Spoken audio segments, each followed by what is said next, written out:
પેટલાદના ખડાણા ગામમાં લોહિયાળ સવાર ઉગી। પેટલાદ તાલુકાના ખડાણા ગામમાં આજે વહેલી સવારે હત્યાની એક એવી ઘટના બની છે જેને સમગ્ર પંથકને હચમચાવી દીધું છે। એક 45 વર્ષીય આધેડની નિર્મમ હત્યાથી ગામમાં સનસનાટી અને ફફડાટ વ્યાપી ગયો છે। પ્રાપ્ત માહિતી અનુસાર મૃતક બાબુભાઈ આશાભાઈ પરમારના ગળાના ભાગે તીક્ષ્ણ હથિયારના ઉપરા છાપરી ઘા ઝીંકી કરપીણ હત્યા કરવામાં આવી છે। ઘટનાની જાણ થતાં જ સ્થાનિક પોલીસનો કાફલો ઘટના સ્થળે દોડી ગયો હતો। હત્યા પાછળનું ચોક્કસ કારણ હજુ જાણી શકાયું નથી, પરંતુ પોલીસે ગુપ્તતા જાળવીને તપાસના ચક્રો ગતિમાન કર્યા છે। મૃતદેહને પોસ્ટમોર્ટમ માટે ખસેડી કાયદેસરની કાર્યવાહી હાથ ધરાઈ છે। ડોગ સ્ક્વોડ અને એફએસએલની ટીમની મદદથી પુરાવા એકત્રિત કરવામાં આવી રહ્યા છે। અજાણ્યા હત્યારાને પકડવા માટે પોલીસે અલગ અલગ ટીમો બનાવી તપાસ શરૂ કરી છે। ગામમાં કોઈ અનિચ્છનીય બનાવ ન બને તે માટે ચુસ્ત પોલીસ બંદોબસ્ત પણ ગોઠવી દેવામાં આવ્યો છે। ખડાણા ગામની આ ઘટનાએ કાયદો અને વ્યવસ્થા સામે પ્રશ્નાર્થ ચિહ્ન ઉભા કર્યા છે। પોલીસ દ્વારા હત્યારાને વહેલી તકે જેલના સળિયા પાછળ ધકેલવાની મથામણ શરૂ કરાઈ છે।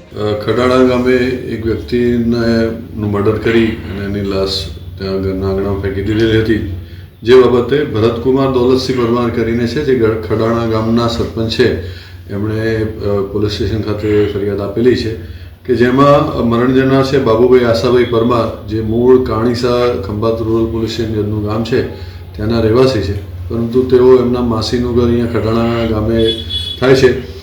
રહીબેન મહીજીભાઈ ડાયાભાઈ પરમારના ત્યાં, અને ઘણા સમયથી આ ગામમાં જ રહે છે અને એકલ દોકલ જીવન ગુજારી રહ્યા છે। તેમનું આજે રહીબેન મહીજીભાઈ પરમાર છે, એમના ઘરના આંગણામાં કોઈએ તીક્ષ્ણ હથિયારના ગળામાં ઘા મારી અને મર્ડર કરેલું છે, તેમજ તેનું ગુપ્તાંગ છે એ પણ કાપી અને ત્યાં આગળ આંગણામાં ફેંકી દીધેલું છે, જે બાબતની ફરિયાદ સરપંચશ્રીએ આપેલી છે અને આ ગુનાની ફરિયાદ દાખલ કરી અને તપાસ અત્યારે હાલ કરવામાં આવી રહી છે અને એલસીબી અને લોકલ પોલીસ આ બાબતે આરોપી શોધવા માટે પ્રયત્નશીલ છે।